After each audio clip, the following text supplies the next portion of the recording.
Dun, dun, dun, dun, dun. Hello, everybody. Welcome, bots. No one's in the chat room, so no one gets the shout out. Welcome to the SketchCraft podcast. This is where I get to not be so professional. I get to just be a fan and talk about things that I geek out and fan over. Joining me tonight to talk about fan stuff would be Brandon Megatators James. Say hello. Hello, everybody. Also Hello. joining in would be James Senior Bacon, former managing editor at GameFan Magazine. James, hello. Hello. I jumped the gun there. I'm sorry. His last name, my first name are the same. You just get so nervous. So Yeah, it's jumpy. well, this is the fun part because we got Brandon James and then James Bacon. So it's JB and BJ, right? So like it's all weird. It's all weird how that works out. So it's been a couple weeks since we did the last cast. And let me just bring up the first section, which will be Artist Avenue. Well, actually, let me talk what we've been up to really quickly. So, Brandon, what have you been up to? Short story. I finished a Sinestro commission, turned out real good. And now I'm moving on to some Street Fighter commissions, and they're turning out good with the help of SketchCraft. Did you post the Sinestro commission? I did post the Sinestro. It is up. So that is up on my Instagram. And it's got a nice little slide of the red pencil work and then the colors, kind of a cell shade look, and then the final with the pencils and such. So turned out real nice with the help of Rob. So now moving on to a Dalzine piece from Street Fighter, and then a Sagat, and then a Mega Man X. So you need to put a link to your Instagram in the document, Brandon, so I can actually click on that really quick because we'll do next time. All right, I'd like to show your art, but I'm not typing in your addresses and stuff like that. Yeah, I gotcha. All right, so pretty cool. Senior Bacon, what have you been up to? Yes, sir. Not a whole lot, man. Just playing Destiny 2 and Cuphead, and I mean Cuphead's a recent development, but how you like it? Too hard? Is Cuphead too hard for you? No.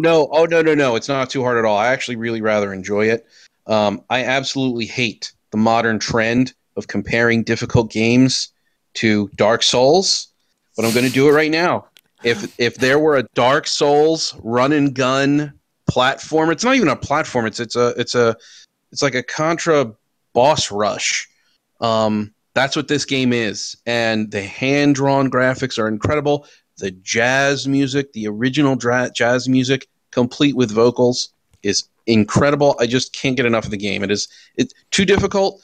No, it's just difficult enough. And every time I screw up, it was my fault, and the game teaches me, and I absolutely love it. Can't get enough of it. Super sweet. What have I been doing? I'm moving this studio, so a lot of that, folks. I'm also trying to get these commissions under wraps, but every time I turn around, I got other stuff to do. So I'm going to have my studio moved this weekend, and then we got the remainder of the month to move the house. So I've sort of been doing that. I can quickly show the watchers something I've been goofing with. So this is a Wolverine commission. This is super early construction. It's all fucked up right now, but you can kind of see where this is going here with super perspective and shit. So I gotta like adjust a little bit on this, but that's stuff that I'm working on right now. Okay, let's move on to Artist Avenue. This is where we give a shout out to artists that we've been following, and I would like to start off with it's Inktober. So Bacon, do you know what Inktober is? I don't know what Inktober is, but I can venture a guess. What would you guess? It's in October where you highlight the, I don't know, inkers in the comic book industry because they don't get a lot of attention, and I mean that's as good a guess as I can put forth. No, would we call that Tracetober? Fucking tracers. That would be Tracetober, right? That would be Tracetober. Gotcha. And at this point, that would be like over half the industry because they don't really hire inkers often anymore. Only for the big pros. Everyone else has to draw and ink their own stuff. So, you know, little known modern comic book secrets, Senior Bacon. Yeah, this is outside my wheelhouse. I'm willing to admit that. Most of these artists have to turn in final inks. They don't get to have an inker, so it's fucking retarded. I'm sorry, it's Gungan. That's the word I have to. Can't use the Gungan. R word anymore. My niece doesn't respect me if I use the R word. That's what her generation calls it. So I said I need a new word for that, and Gungan is what I'm settling on. So it's very Gungan of the industry. Inktober is this thing in October they do where the idea is that you do an ink drawing every day for the month. So there's going to be like 30, 31 drawings, depending on how you celebrate the month of October. Okay. And a lot of people have been wondering, Rob, will you participate in Inktober this year? And my answer is, will I ink things this month? Yes. Am I doing 31 sketches every, no, I'm not. I don't got time for this, folks. But I do follow on Twitter, and I have a good time. So I want to highlight a few artists really quickly. Brandon, I imagine you shared the first one. I did. Jordios. Yeah, I don't. Yeah. Are they doing Inktober, or is this just an artist you wanted to share? That's an artist I wanted to share, so that one would not That's be. Not Inktober. Okay, then we're gonna skip that for now, and we'll start. Go to Melmade Dukes. Okay, Melmade on That's Instagram. the best way I know how to pronounce. Yeah, I like his stuff. Let me go here. I bought into his Kickstarter. Okay. Okay, so he's doing Inktober right now. He is, and I like this guy's stuff a lot. I think I might have shown him on the cast before, but I've bought into his Kickstarter. I just love his stuff in general. He's very versatile, different styles, and it's cool just seeing him lay down some pencils and inks and just go at it like, no hesitation. So yeah, I know Mel. We've traded a few compliments back and forth, so he's a friend of the show. Yeah, he's real nice. Yeah, he's real nice, good artist. So you can see some of the ink sketches. I mean, he usually works in ink anyways, so it's probably nothing new where he'll just lay down some inks just with a little bit of pencil or such. Now it has to be traditional inks, I'm told, because digital inks. So many rules. So many rules. Yeah, so many rules. These trends. Good stuff. All right. So that's one. We got Melmade books. I threw in the obligatory creature box. The guys from Insomniac, Creature Box, they throw down every year. And the first one was a pretty dope Leonardo, crazy fucking turtle design that they did. Pretty fun stuff. They're always inking anyway, so there's Inktober every month for these dudes, but they lay down some pretty dope stuff. So check out Creature Box. Also, we got now this while we're in Instagram. Lauren Marshall, she's a friend of the show. She's from Australia, and she's an independent artist. She's spent some money on some stuff before and everything else, but she's really cool. She's doing Linktober, so she's doing a link inked drawing. And look, she actually worked in the controller, right? Because she's been paying attention to what Rob does there. But no, she's fucking dope. So she's got like a little bit of that Red Janer style, dude. But she does it really well. And she's throwing down every day, so here you can see she's got some Ganon here, and she's got the bird dude from Breath of the Wild. Nice. So that's pretty dope. Lauren Marshall, if you're not following her, you should follow her work. She's pretty good. And also, now this one I found from Twitter. This is a little bit different for Inktober. The artist is Kara. So I'm going to show her Twitter handle here, but the one that really got me was she made this hand-drawn character sheet, which I thought was dope. Let me see if I can actually bring up the image really quick. Here we go. I'll bring this up. So she did this hand-drawn character sheet, which I thought was pretty fucking fun. That's pretty cool. Different for Inktober, right? But this is fun. So if you do a little D&D you can do this. But when Stranger Things 2 comes out, you can check out that stuff. So that's Inktober. Moving right along, we've got a couple artists that one, Bacon, you wanted to share, which was a magic artist. This is just someone you follow that you think their art is fucking dope. Yep. Johan Voss, that's the name of it. Am I right?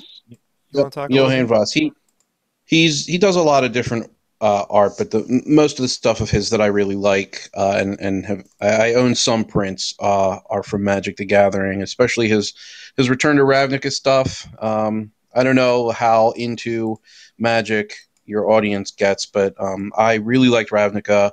I really liked Return to Ravnica, and I really liked the Orzhov Syndicate. It's a white-black color combination, and I'll spare you all the other details, but they have really neat flavor to them. It's like kind of like it's a church, but they also are rules lawyers. So it's kind of like the worst of the church. So like money grubbing and legalistic and like they hang on every letter of every law. And they have a lot of stained glass imagery. They have a lot of like gilded sort of papal imagery. And he did a couple illustrations for them for that particular sect in Magic for this one set that I really just love. And on top of that, he does Kickstarters. It's I think it's like once every 2 months. I can't really tell for sure how often they are, but he does a lot of token sets.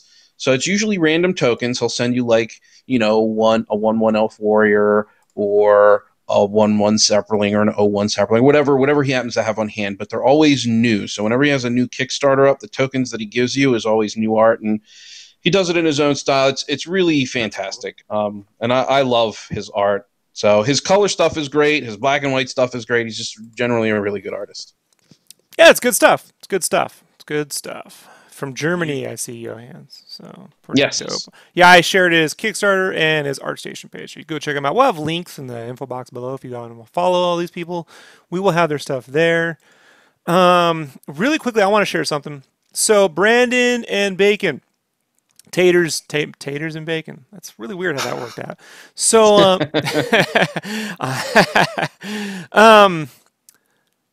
you both are aware of the NES games that were the Disney NES games that Capcom used to make, like DuckTales and and Darkwing Duck. So I follow someone on Twitter, Frank Cifaldi, which I will bring up now, and he was a producer on the NES collection. The Disney Afternoon Special that they put on every platform but a Nintendo one, which irked me to no end. That's annoying. For the collection, they actually found the collector who owns the physical art for these games for the covers. And on his Twitter, he went and put super high-res versions of these folks. Super high-res. Oh, that's great. Like I'm gonna have links to them, and he was like, "Go get the super high res versions, guys. Check them out." And if you zoom in, you can just see. I got the DuckTales stuff up now. You can see the texture on the whiteout on Scrooge McDuck's foot. Like it's pretty decent res to be. Yeah, it looks good even just seeing it right now from screen to screen. Yeah. So I got links to all of them. I'm gonna put right in the show notes so you guys can get them. But if you go to here's a duck. The Darkwing Duck one. There's details on there that even I've never even noticed after all these years. So it's pretty cool. Pretty cool stuff. If you're a fan of this. This is back when they still had to airbrush the covers, folks. You know? I love Darkwing Duck, so I like this. I like this. If I can just interject real quick here. I'm a big toy collector. I'll wrap this back, I promise. I'm a big toy collector, and recently I've been collecting a lot of stuff from my childhood. Sometimes things that I've had before, sometimes things that I never had an opportunity to own. And most of the time, as a collector, I'm looking for it with the boxes. But it's not because I want to keep them in the boxes. It's because there was so much unique art done on blister cards and on window boxes, and there's like Exo Squad. Each individual piece has its own hand-painted art for the box. The Teenage Mutant Ninja Turtles had its own art per character for each blister card. The Toxic Crusaders only had the one card, but the art on that one card is so nice. Like box art, for some reason, has really skyrocketed to the top of my interest list recently. I would love to own prints of these NES classic game art and just frame them and hang them on the wall. I think that's awesome. Yeah. Well, with these links, you'll be able to at least print your own. They're pretty decent res. So, yeah, dude, I agree with you. And more to the point, we are seeing some trend back toward that, in that some of the more AAA games like Doom have offered alternative covers. When you buy the game, you flip out the shitty fucking cover, turn around the thing, and you get the nifty artistic cover. As an interior cover. I don't think they'll ever go back to airbrushing in painting because it's just too much of a pain in the ass to make changes Yeah. on, and you know how they love to make changes, right, Bacon? Like, but I do like that they're starting to get more of that, like in terms of artistic cover art out there in one way or the other. So, and then things with like the limited print runs, you're aware of those, where they do like limited physical print runs of games, and those will always Yes. have artistic coverage and stuff like that. So, yeah, I'm right there with you. I thought the stuff was a pretty good share, and for the art section.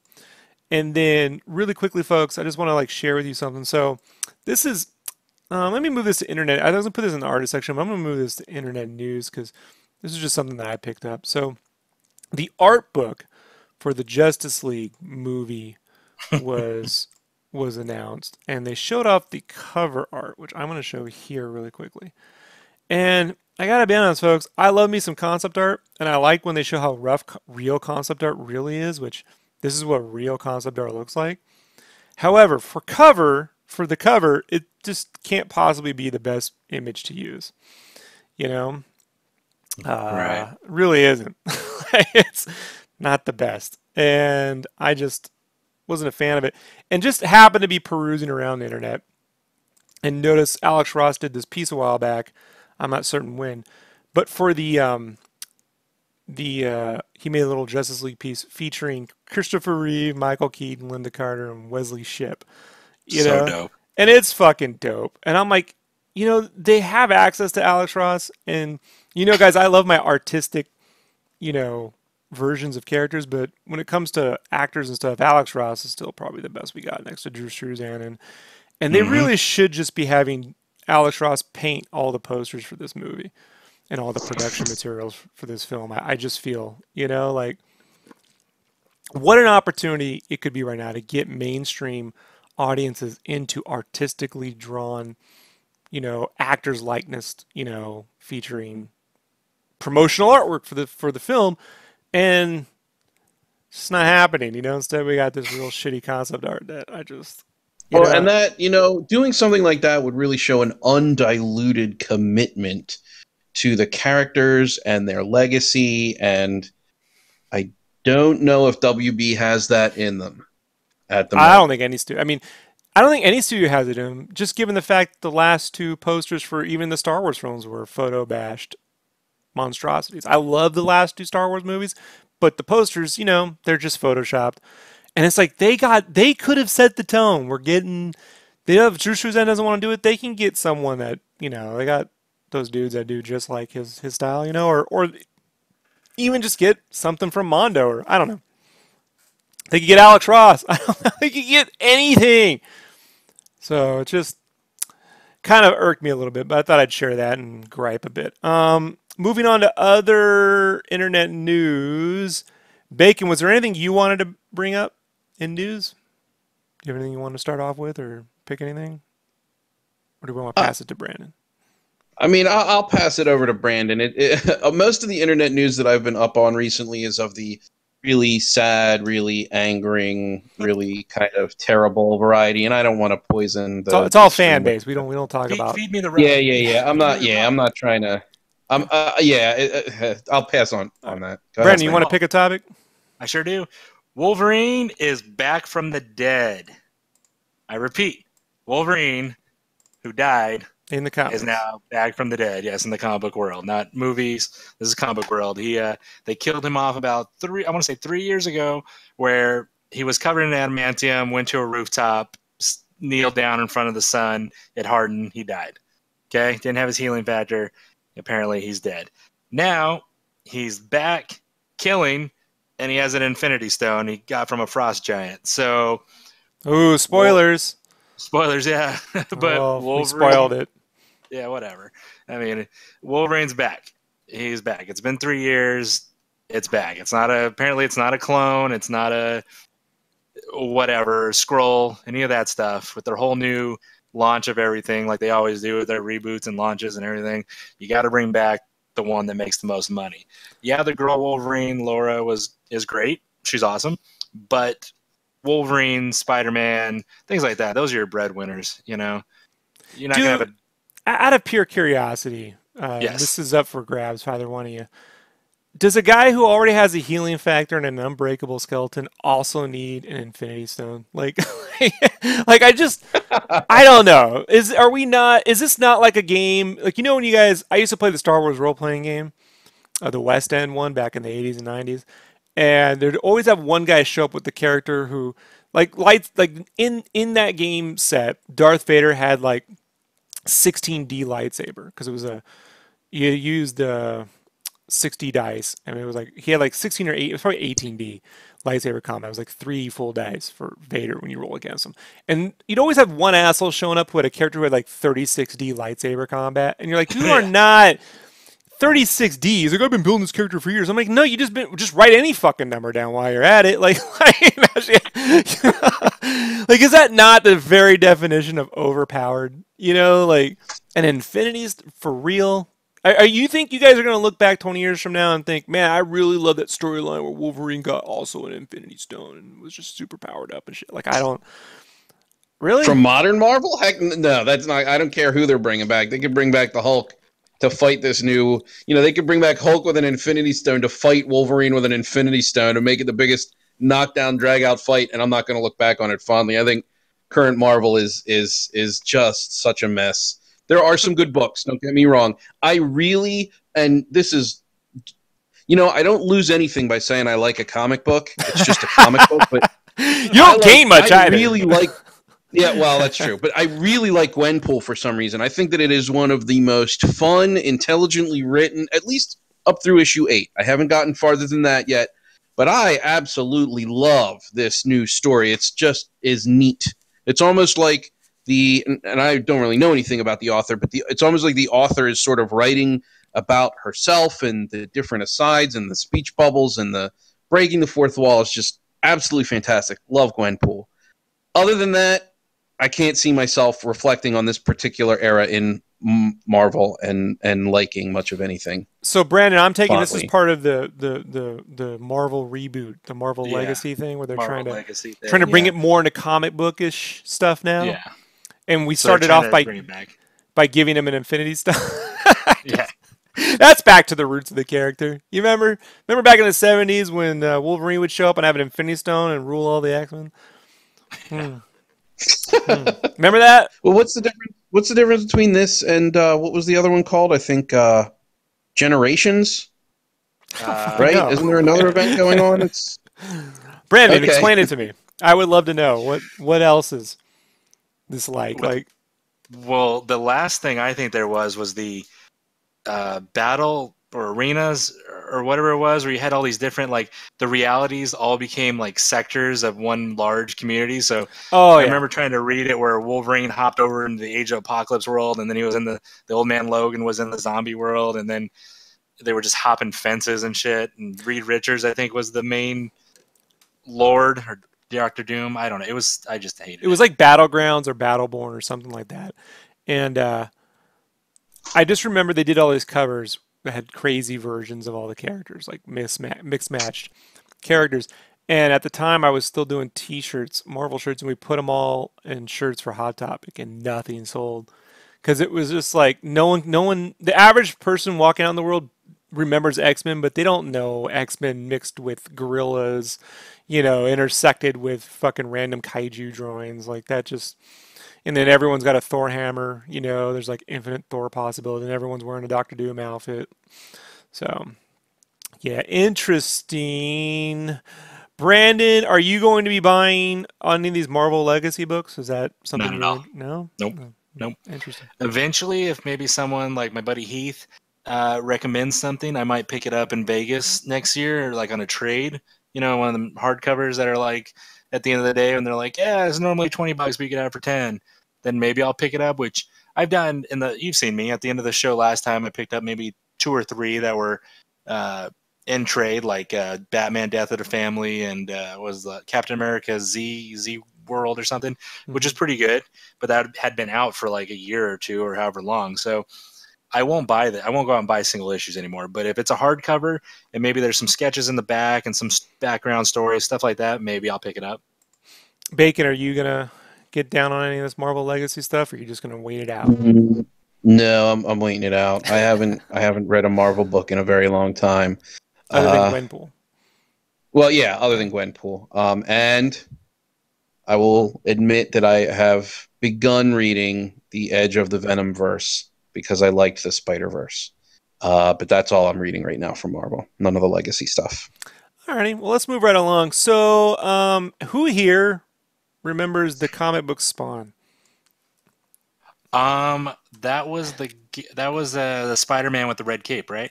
Don't talk shit, Brandon. All right. Wait, I thought it was like it's like the Night Watch guy, right? Marvel's Night Watch. Yeah, Marvel did do a knockoff of Spawn called Night Watch in the 90s, and that's the one I was trying to think of. But I'm deathly afraid that since Marvel owns Angela, that Night Watch and Angela will appear in a movie together before Spawn. Oh God! That being said, they are making they're making a Spawn movie over at Blumhouse, and Todd McFarlane's directing it.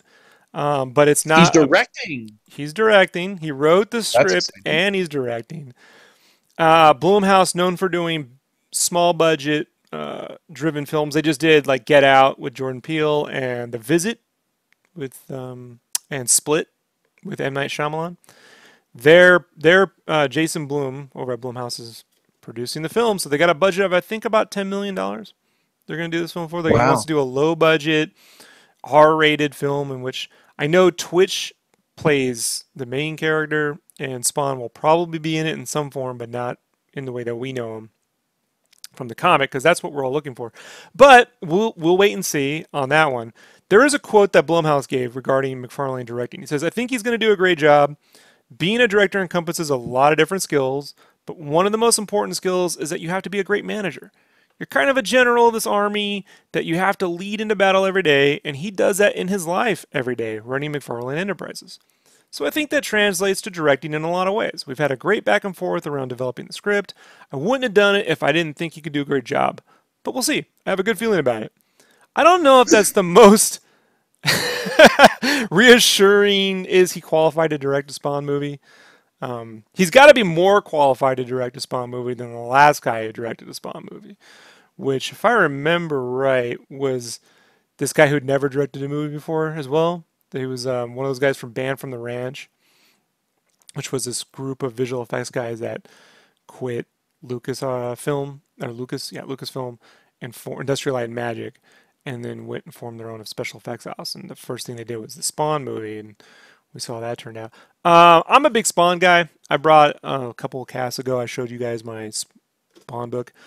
I'd always hoped to get a Spawn movie that was that was maybe CGI, but had an artistic look like Capullo's artwork. Mm-hmm. That would be a cross between, like heavy metal, and a comic book movie. Something that more like an anime maybe in that respect. I'm interested in this, but I have a feeling it's going to feel more like those Outer Realm, like Twilight Zone issues, where there's he's always talked about Spawn being like a movie like Seven, where Spawn's in the shadows and you don't really see him. And I don't know, man. I don't know if that's what we're all thinking of, and I just fear that we're gonna get a big budget Spawn movie one day when Marvel or one of their subsidiaries makes a Night Watch film. A guy who looks just like Spawn and actually has Angela in it. So I don't know. This is weird to me. I'm for Todd doing whatever he's going to do. It's his fucking comic book. We've never seen, I'll say this, we've never seen a comic book creator direct their own comic book movie, right? Like Frank Miller didn't direct Sin City. He didn't do that. He a scene, but he didn't direct the whole film. And he didn't make Spirit, so that didn't count. So I think this is the first time. No, I can't. Honestly, I can't think of. I can't think of one either. There's crossover from comic books to films where but I don't think anyone's ever directed. Did Frank? And to be honest with you, if it's the difference between guy who's never directed a film and guy who's never directed a film and actually created the thing, I'm going to go with the guy who's created the thing. So that's a scale. That's a scale. You start to get a little less loppy on one side, right? Like, yeah, right. Why not? Right? Why not? I mean, when you think about Split, did you guys see Split? Yeah. Oh, yeah. I did not. Okay, you did not. Did you see Get Out? I did not. Okay, Bacon, not watching much TV or movies this year. Yeah, I know. I've fallen off. So, Brandon, this question is to you. Given Split, if Split also happened to have a little bit of Spawn in it, would that suffice enough for a Spawn movie for you? Or do you think that that is like cutting it? Like, do you think they could make a movie called Spawn that had as much production value as the first Crow movie and that would be good enough? Or do you think that's not enough? I think if you have the production of the first Crow, where it's that gritty, dark, and he was probably the Crow. I mean, he was the Crow for the most of it, but like you didn't. There was still that cool shadow play where you didn't see all of them, and he's coming out of the corners, he's coming through the windows, and then you still have the bad guy behind the scenes stuff. I think that is a good example of how a Spawn movie should be, where it's dark, it's gritty, you have your anti-hero, but it's not like nonstop action. It's like he's brooding, he's going through the emotions, but he's still kicking ass, but it's not nonstop like, hey, clown, fuck you, and shit like that. Like, it's not over the top. So if it was like The Crow, yeah. I'm a little biased because I love The Crow, but if it's like that the 90s gritty, dark anti-hero, the RoboCops, you know, stuff like that. Where that was the 80s, actually. No, well, you know, I was born in '85, so everything 90s for me. Yeah, I mean, I don't know how well he'll do, but to say like, oh, it won't have that much Spawn in it. I mean, you know what, Brandon? I don't think Jason Blum knows how well he'll do. Just reading this quote, we'll see. I have a good feeling about it. That's as non-committal as one can get, you know, without being negative. And he's the guy writing the check. So, I don't think it'll be artistic like The Crow, which is basically your, you know, a version of Blade Runner meets, you know, Batman, right? Like if you took Blade Runner, the aesthetic of Blade Runner, a city always raining and on fire. I don't know how that worked out. So it's a lot of fire and rain in The Crow. You ever notice that? Same with Blade Runner. All that fire and then it's raining. It's weird. And then you had The Crow. But Spawn's, unless it's 100% shadow, right? Like it's just a CGI shadow boogeyman dude with glowing eyes, which is possible. That could definitely be the way they go. That will be interesting. So we're going to see how that comes out next year, guys. Next year. It's going to happen very, very quickly. Just make sure Spawn's in there, please, Todd McFarlane. Just you can't have a Batman movie without Batman. I mean, they have a whole TV series. TV show without Batman. They got a whole TV series proving you wrong, right? That show's so great. 30-something fucking hours of it, you know? And they have an Agents of S.H.I.E.L.D. TV show without S.H.I.E.L.D. even existing anymore. Or the Avengers. So they should get everyone Infinity Stones in that show. All right, let's move on. I want to move on to another topic. So there was a comic book that came out, speaking of the 90s, in 1998 called Battle Chasers. Do you either remember? I sure do. Love Battle Chasers. So Battle Chasers was part of this Image 2.0 is how they were branding it at the time, where Wildstorm was going to put out an imprint called Cliffhanger, featuring independently created books from the best talent that they had at the time, the fresh talent. And originally it was going to be Joe Madureira, J. Scott Campbell, and Michael Turner, who was at Top Cow. Mark Silvestri did not appreciate that. He already had Rob Liefeld chasing that talent and had quit Image over the whole issue for a fortnight. And so they replaced him with Humberto Ramos, who produced a book called Crimson. J. Scott Campbell produced a book called Danger Girl. And Joe Mad produced a book called Battle Chasers, which ran for about 9 issues over 2 or 3 years and then disappeared. Battle Chasers was like... That 9th issue took forever to get out. Took a year. Took a year for the 9th issue to come out. It was a phenomenally drawn book. It really was. Took a lot of effort. Never shipped on time. I never cared. Because when each one came out for me, it was like, holy shit, we got something special. And it was a cross between Final Fantasy VII at the time and like Warcraft. And there was nothing quite like it on the shelves. As opposed to now where we got a million books or whatever, a million fantasy books. Suffice to say, a couple years ago, he decided, Joe Mad, to do a Kickstarter for a Battle Chasers game. I was in Denver at the time, scouting new places to live, and that was when we went to Casa Bonita, which is a real place, everybody, if you don't know. I went there, I took photos, it was fucking phenomenal. And he launched a Kickstarter, backed it while I was on the road, and today it shipped. Let's take a look here at their Twitter page. Battle Chasers Night War. Finally came out today. People in the, oh, look at that in the chat room. They got the game. Wow, really? Yeah, and it came out today on everything but the Switch, which is the platform I picked, so I can't play it till probably January. But it's getting really good reviews. Solid 8s to 9.5s across the board. So I'll give it a shot. I mean, I followed the Kickstarter a little bit. I didn't contribute because you know about me and Kickstarting video games, but I'm interested. I'll certainly give it a shot. It's available on Steam, or yeah, it's on Xbox Steam, One, PS4, Xbox One, PC, on everything but the Switch right now. So Right. they were having trouble porting. Apparently, Is it so I can download it now, or is it just a beta? No, it's the full game. It's out. You can download the full game right now. You can go I buy it. haven't downloaded it yet. Yeah. No, I have it. I mean, I contributed to the Kickstarter when I think you text me. You're like, you text me and said, "Hey, check this out," and I was like, "Holy shit!" And you're like, "Yeah, I already joined the Kickstarter." I'm like, "Yep, doing mine now." Yeah, and bro, it's turn-based JRPG. You know what I mean? It's got that cool kind of Warcraft style that they've been doing for a while. The only minor complaints people made is that they wish the story could have been more, but you can always want more, right? So that's never a bad thing to happen.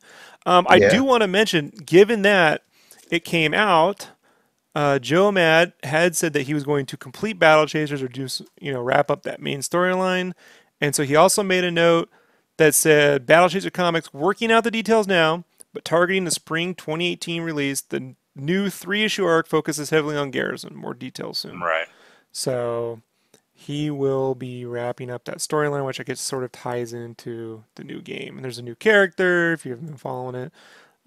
There's a lot of voice acting. It's not fully voice acted, but it's got a lot. So, and I hear the voice acting's pretty damn good. So if you're a fan of Joe Mad's art or Final Fantasy or turn-based RPGs, just cool video games. Turn-based RPGs, guys, that's my bread and butter when it comes to games. So I am waiting for my Switch version. I don't like that I have to wait, but that's just the way it works. So you'll get a review from me sometime later next year. And then lastly, folks, I'll save that opinion to another thing. Lastly, as we know, sadly, a few weeks ago, Len Wein passed away. Len Wein, if you aren't aware, was the creator of Wolverine, Nightcrawler, and Swamp Thing. He actually made those things. Became an editor. I think he was responsible for The Watchmen. Don't quote me on that, but I believe so. I think that was under his reign. So I thought, anyone here want to mention their favorite story or anything? Like, you got a Wolverine story. We know, I think Daisuke says in the thing his favorite was the Logan movie. He liked the Logan movie, which I think is still the best Wolverine story probably ever made. But Brandon, do you have any standout favorite things that he's done or creations? He didn't have to actually write it, Oh, okay. My favorite Wolverine story, one of them, would probably be so there was a storyline called Operation Tolerance, which was basically Nimrod, his name was Bastion in the book, but he was like a sentinel. Okay, he was like locking up all the mutants, and he captured Professor Xavier and stuff, and Wolverine was kind of on the run, and it was mixed with Lionel Francis Yu's art, and that was probably one of my favorite kind of story runs where Wolverine's kind of on his own and he's got to find the X-Men, and it's around 99, 2000, right? Yeah, it was late. It was after Sean Chen was drawing Wolverine. This is the era of Marvel I do know. I know all the way up until right after the Ultimates came out, and then I stopped reading. Actually, I'll tell you when I stopped reading Marvel comics, when Wolverine Origin came out. And I read that first one, and I'm like, I'm done. I'm out. They've officially gone to some planet that I can't relate to. That is the worst Wolverine story I've ever read, now that I think about it. That wasn't planned, but thank you, Brandon, for bringing that up. Bacon, do you have a favorite Wolverine, Nightcrawler, or Swamp Thing moment? Do you have anything that stands out to you? Well, Swamp Thing is one of my favorite superheroes of all time. And of the Swamp Thing stories told, I can pick probably two. One is definitely about Swamp Thing, and one's tangentially about Swamp Thing. So I'll go with tangential first. Uh, the Blackest Night, Brightest Day story arc, where Swamp Thing um, sort of represents the green, and he goes through the whole, the whole death and rebirth thing, and the explanation for Swamp Thing and why he's so important and what he's actually guarding. Really love that story. But that's not really a Swamp Thing story. However, Alan Moore reinvented the Swamp Thing character, and he's the one who created that he's an aspect of the green, and he has sort of I can't remember the damn doctor's name. Doctor what? Oh, Florian? Are you talking about No, not. No, I'm talking about the guy that Swamp Thing is or thought he was. Alec Hammond? Yeah, that's it. Alec That's Holland. it. So sorry, Alec Holland. Yeah. right. So he was Alec, or at least he thought he was Alec, but that's only because of the way that Alec had sort of died, kind of passed his biological memory on through into Swamp Thing, and he really re-envisioned the character as a horror character.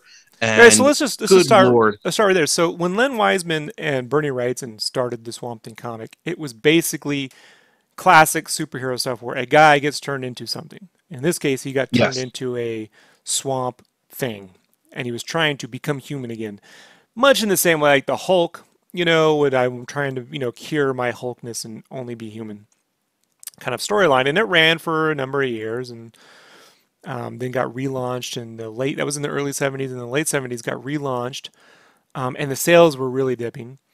And they gave this new writer, a guy by the name Alan Moore, perhaps you have all heard of him, went on to write books like, I don't know, The Watchmen, create The League of Extraordinary Gentlemen. It's pretty infamous. He made Rob Liefeld's book, actually, Supreme, actually have great stories. It's pretty impressive. But he kind of all started with his reinvention of Saga of the Swamp Thing. And he changed Alec Holland, who was the Swamp Thing's origin, from being a guy who became a plant to Swamp Thing had died in the comics, and one of his enemies basically did an autopsy, and Alan Moore switched it, so he basically said like, no, a man didn't become a Swamp Thing, a man, a man. I'm speaking like the guys with no faces in Game of Thrones, right? A man, a man does not become a Swamp Thing. The swamp had taken on the persona and the memories of the man, is what he did. And so basically, this man had no humanity left. It was actually an organism that then was trying to find humanity. Giant shift in the book, and to describe it doesn't do it justice. I agree with Bacon in that this is my favorite thing that, look, Len Wein didn't write it, but he was editor at the time, and without him creating something, you don't get the storyline. I want to show you 3 or 4 pages from this, guys. I say these just to show you the way comics used to get done. And this is just one page where this character you're speaking of, Bacon, is describing this event to Alec Holland's friends who are looking for him in the swamp, and they find the remains of his body that's joined with the swamp, to the point where he even like grows like these yam roots. He stopped breathing oxygen. He's growing roots, and the guy thinks they might be edible, which makes these people want to vomit and throw up. Like, it's like, yeah. And you got to look at these pages, like how much dialogue is being written here, and it reads so well. Even here, like this kind of page here, which has narration and characters thinking and just a different way of storytelling that isn't done now. Now I imagine all this dialogue would be cut out and you'd just be left to look at it and you'd read it in 2 seconds, right? Yeah, and I mean, even if you go and buy the collections, it's a whole experience. Like, they don't use high gloss paper when they print that collection. They use the old, like, closer to newspaper print that feels tacky and sticks to your fingers when you turn the pages. It's just the whole damn package is just excellent. So this section right here is from that issue where the bad guy merges with the swamp and gets to think like a plant, and his mind stretches across. He thinks he's going to be able to feel the swamp, but it ends up stretching across the entire planet, and just it kind of makes him mad, tears him apart, and he becomes the Florian, and it becomes this whole bad guy, the Floronic Man, and Yep. it does. It ends up becoming this giant like horror book. pretty cool shit, folks. You know, pretty cool stuff. And I wish I liked the limited colors back in the day, but I also wish they had black and white versions because some of the details get lost with the coloring. So that would be my only complaint. But that's my favorite is the Alan Moore Swamp Thing run. One of the first things I got on an accident. It was just when one of those like used bookstores, you know, they'd have used bookstores and they had like a comic back, like 20 comic stack of comics in the back. And it just happened to be one of those things. And I just, the panels and the design of it caught my eye as a kid. And then I read it and just wanted to barf. There's a scene where the Floronic man, he comes back to his lab and the yams are cooked. He goes, he tastes it. He's like, they are edible. Like he's eating swamp. Like it's disgusting, dude. Like this is in the 70s too, man. So I feel like Alan Moore in that case was trying to bring back some of that stuff that was eliminated with the Comics Code, some of the horror comics like the Tales from the Crypt. You know, put it in the swamp. But pretty dope stuff, folks. If you haven't checked it out, you should go check out Alan Moore's Swamp Thing run. And a big props out to Len Wein. Moving right along, let's just talk about what we've been reading really quickly. Bacon, did you get a chance to read Old Man Jack? No, this is the first I'm hearing about it even. What is it? I put it in your thing for you to check out. But so basically, Boom Studios is telling new Big Trouble in Little China stories. Have you ever seen that movie? Oh, yeah, I'm sorry. First of all, Big Trouble in Little China is the one of the greatest movies ever committed to film. Second of all, now I do know what you're talking about. It didn't click. Oh, you didn't realize the name of the it's a spoof of Old Man Logan, so they did Old Man Jack. Brandon, did you get a chance to check out the comic, Big Trouble in Little China's Old Man Jack? No, I did not get a chance to read it. I like Big Trouble in Little China, not as much as you like it. But it's funny. It's a good movie. But I'll definitely have to check out the book just to see it. The way I see it is this, folks. Big Trouble in Little China came out in 1986, a year after Ghostbusters. For me, the Ghostbusters and Big Trouble in Little China exist in the same universe. They have the same look, the same feel, the same tone, the same kind of different kind of humor, but the same end result. A main character who kind of doesn't give a shit and is not very heroic. In that you have Peter Venkman and then you have Jack Burton. And one is New York and one is clearly California. You know? Like it's the East Coast and the West Coast supernatural stories. And I just feel like they exist in the exact same universe for me. That's the way I've always seen it. So Boom Studios decided to launch an Old Man Jack comic book. That's what they're calling it, where basically it picks up with Jack Burton, who Kurt Russell played, and he's super old. I'll show you guys a quick. It's a pretty cool cover art here. They did like a Drew Struzan-y kind of thing with the cover art. You know, it's got a little bit of that Struzan, kind of like J. Scott Campbell look to it. That's pretty cool. And then the interior art's much more cartoony, but pretty cool. I like this look. I like this look a lot. And there's a whole line he has here about he's basically the basic premise is that he's in another dimension while or the Earth has gone through Armageddon through some Chinese demigod. And then he gets a radio distress call from someone who's trapped in the apocalypse, and he isn't for certain reasons I don't want to spoil. And then he goes out to like help him. If you're aware of the movie, then you know you're not gonna. If you aren't aware of the movie, you're not gonna understand a fucking thing that's going on in this comic. Like you're not gonna get it. That being said, if you are aware of the movie, if you love it like me, I don't think it has the same tone as a direct sequel, but it definitely reads like a pretty good comic book. Does that make sense, Bacon? Like, I think like it's a good Big Trouble in Little China comic book. It has some good laughs. There's this running joke in Big Trouble in Little China where they talk about the different kind of hells the Chinese have, and there's like many different hells, and they're always being stuck in a different. Anytime they go to a different level of a building where the main bad guy lives, they're always in a different hell. And they don't talk about it, they just keep saying this, and it's something that you have to pick up on. And so in this book, they deal with different hells that these people are in. And some of them are really pathetic, and others aren't. And I think from that end, it got the humor pretty good. Pretty good. You know, I can hear Kurt Russell, you know, here and there. Sometimes it just reads like, it's kind of like, you know, Big, it's kind of like, you know, the Star Wars comics. Sometimes they get it, sometimes they don't. You know, like, sometimes you feel like you're reading a Star Wars comic. Other times you're like, oh, it's a comic book and that has Star Wars characters in it, but I don't know if that feels like Star Wars. Yeah. I thought this did a pretty good job. I recommend anyone picking it up. It's a little too in-jokey in some areas, but that's like a nitpick. They did a pretty good job. It's a little shame that he's older, like he's super old, because you're like, wow, that's a jump. But all right, it's a comic book. They don't have to age. Like you could just, Little known fact, Bacon, I don't know if you knew this about Big Trouble in Little China. A script was written for a sequel called Bigger Trouble in Little China, and I did know that. I believe Peter David wrote it, if I'm right. I don't know the name of the writer, but I did know that a sequel was penned.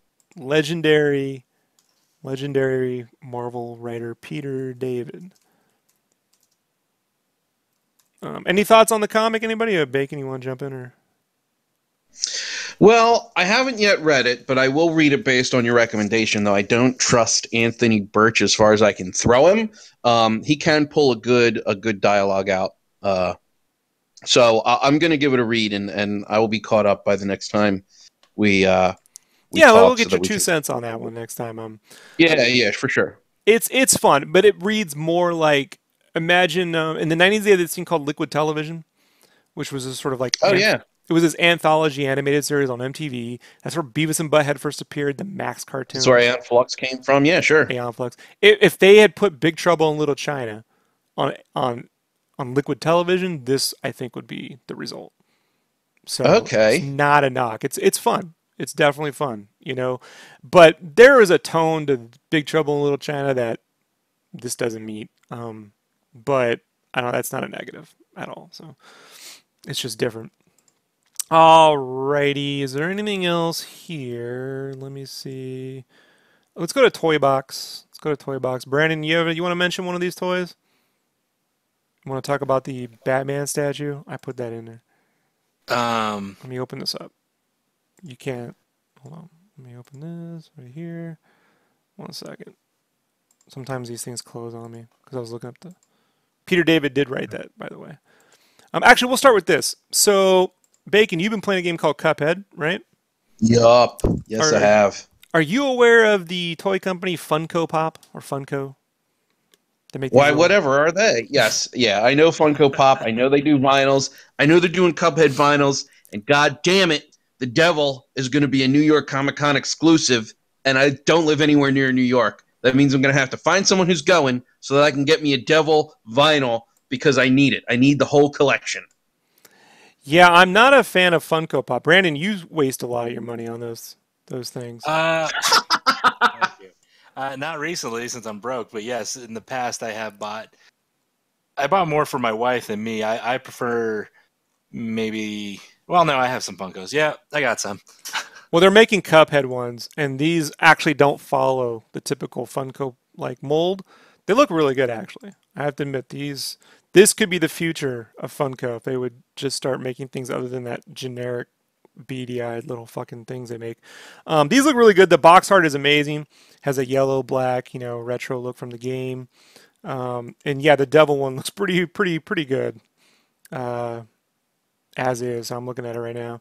It says you can pre-order it right here, Bacon. I don't know if this is limited. Oh, I thought it was a New York Comic-Con exclusive, but if I can pre-order it, sold. I will put the link in there, and you should try buying it, see if it works out. So there you go. Yeah, I absolutely will. Cuphead. Now, Brandon sent this one to me. There's Justice League is coming out in a month or two. Mm-hmm. And so you want to explain what this is, Brandon? This is a badass Batfleck Batman standing on a statue of death, basically, and it looks so dope. 1 second, it took the link off. It's made by, I'm guessing, Iron Studios, or it's an Iron Studios exclusive. Right here. The only thing, the links I saw on Instagram were all in Spanish, and I couldn't understand. No, I got it from Iron Studios. Iron Studios put out a press release, and they threw it up on Heroic Hollywood. I'm going to go right to the Iron Studios, so you can see the rotation around this. So this is from the Justice League. That scene in the trailer, Bacon, you know, when he's on the Grim Reaper looking down. Yes. It's that one. Lightning or whatever goes off. Oh, that's so beautiful. I don't have the money for it. It's only $400, Brandon. Like, I don't have $400. Well, that's why we're talking about this. This is all the shit we can't afford to buy because, you know, we draw for a living. Like, that's so pretty. Like, it's just so dope. Imagine having that like on like my books. When you walk into my place, I have this big, nice wooden cubicle bookshelf that I got from IKEA. It's huge. And I have a Daredevil and a sideshow crow and everything. But imagine walking in and Batman just on the Grim Reaper right there as you walk in. Like, oh, it's so beautiful. I love Batman, and I love that. It just looks so cool. Yeah, and you can see it's the newer suit, so it's got a little bit of that weird padding on his arms. Yeah, and shit, which I can look past. I don't know if I can. What, you don't like the new suit? No. I like the one from in BVS. Alrighty then. I like the one. I actually like it. I don't like these little BMX pads, man. I'm not. Yeah. I'm not wearing hockey pads. He's back to hockey padding it. I do like the ends of his. I'll tell you what. I'd rather hockey pads than that terrible voice. That fucking throat cancer voice. I'll take the throat cancer voice over him not talking at all, like in the Keaton movies. You know, like what did Keaton? I love Keaton, but what did Keaton do? I'm Batman. He doesn't talk. Like silent stare. He never, other than I'm Batman, and at the end, you made me, I made you. I made you. You made me first. I think like as Batman, he said 3 lines as Batman. He's like Silent Bob. He doesn't need to talk, but when he does, it's epic. Batman don't need to talk. He talks with his fist. It doesn't look bad. It's just not the biggest fan of the weird padding on him. Just not a big fan. Yeah, I don't like the pads. That being said, it's a pretty dope statue. It is 1/10 scale, so if you buy 10 of these, you can get a full Batfleck, I think, right? Like a live. you can go full Fleck, right? Yeah. But we like to share the love around here. So I got a Marvel toy I want to share too, right? So you guys know I'm not the biggest fan of. Having worked on Marvel merchandise the last 10 years, it gets old to me. You know, Marvel stuff. 'Cause I'm like, oh fuck, more Marvel shit. But I saw this. This is dope. Check this out, guys. This is fucking cool. This is a mini Iron Man that's magnetic and floats above a magnet. Oh, that's kind of rad. Right? He actually floats because he's a fucking magnet. Like, how cool. And his chest and eyes light up, dude. How made of die-cast, magnetic base powered by 8 AA batteries. It's a lot of batteries, but that means he's got some weight to him. Look at that. How cool is that shit? A floating Iron Man, dude. Yeah, that's cool. I wish it wasn't branded Iron Man 3. You know, having worked on that movie, that was annoying. That being said, that's pretty fucking cool. I think so. 150 bones, won't set you back that much. You know, if my wife caught me that, I'd be like, all right, that's cool. You know, I mean, it's pretty cool. He floats. Yeah, I don't like the Iron Man 3 base, but I mean that's something you could turn around or maybe just paint over or just I don't like it. But I like the big head, the cool pose. It's just that'd be cool. You just see that. It would blow someone's mind. They're just like, what the hell? Yeah, he's floating. Do they make a DeLorean that floats yet, you think? They have to, right? That would be fucking awesome. Right? A floating DeLorean, mini DeLorean you can have floating? That'd be cool. Any thoughts on this one, Bacon? You like a floating Iron Man? I do like a floating Iron Man. I'm not so turned off by the Iron Man 3 base, but I think it's a neat little thing. Right. I'm not spending $150 on it, but like you said, this is the stuff we want that we can't buy. I got you. One other Marvel thing really quick. Check this out. Everyone here knows I love me some Punisher stuff. This is a Punisher statue that very rarely do they get the face right on Frank Castle. And that looks like my 80s fucking one half Steven Seagal, one half Dolph Lundgren. You know what I mean? Like he's even got like the Dolph Lundgren bangs, I think. He's got a little bit of that going right there. Look at that. That's just dope. Oh yeah, that looks beastly. Yeah. Look at this right there. Like Jim Lee kind of build. That's some shit. Like an evil Superman, you know, like an evil Superman. Yeah. Like, yeah. I think this shit is fucking cool. I've never heard the Punisher described that way. That's perfect. Yeah, well, Frank Castle's the worst case scenario. You know what I mean? That's how I always feel like unchecked, he's what they would all become. You know, like if I thought that shit was pretty dope.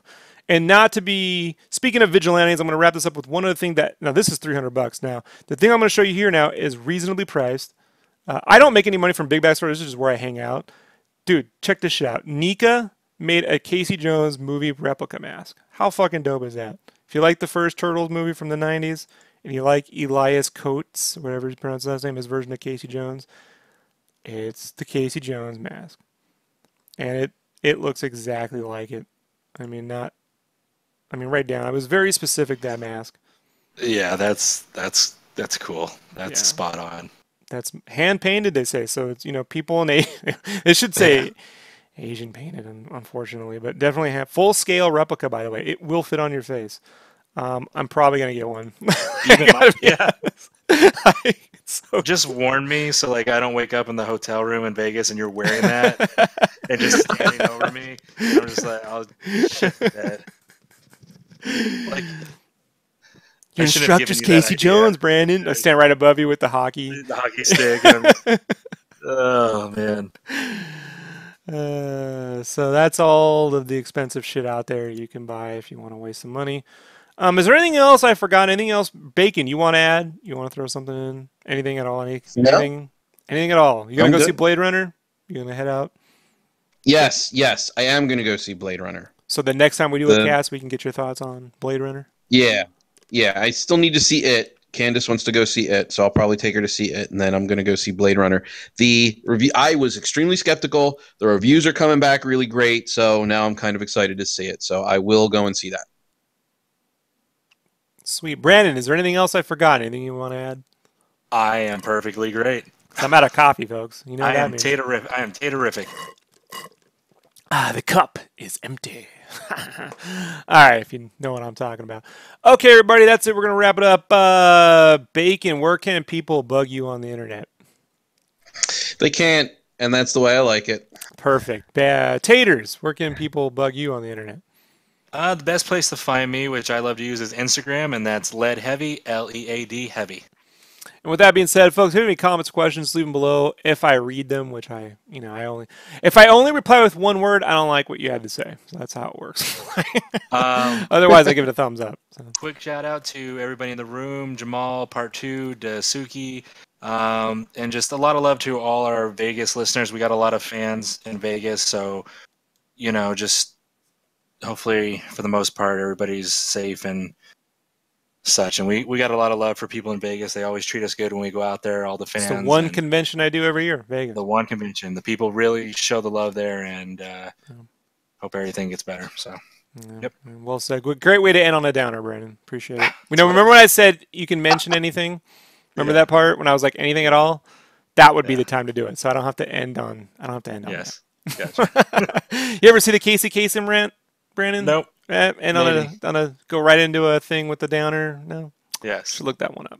All right, everybody. We'll see you all in the next SketchCraft podcast. Talk later. So goodbye, everybody. Bye, everybody. Goodbye, everybody.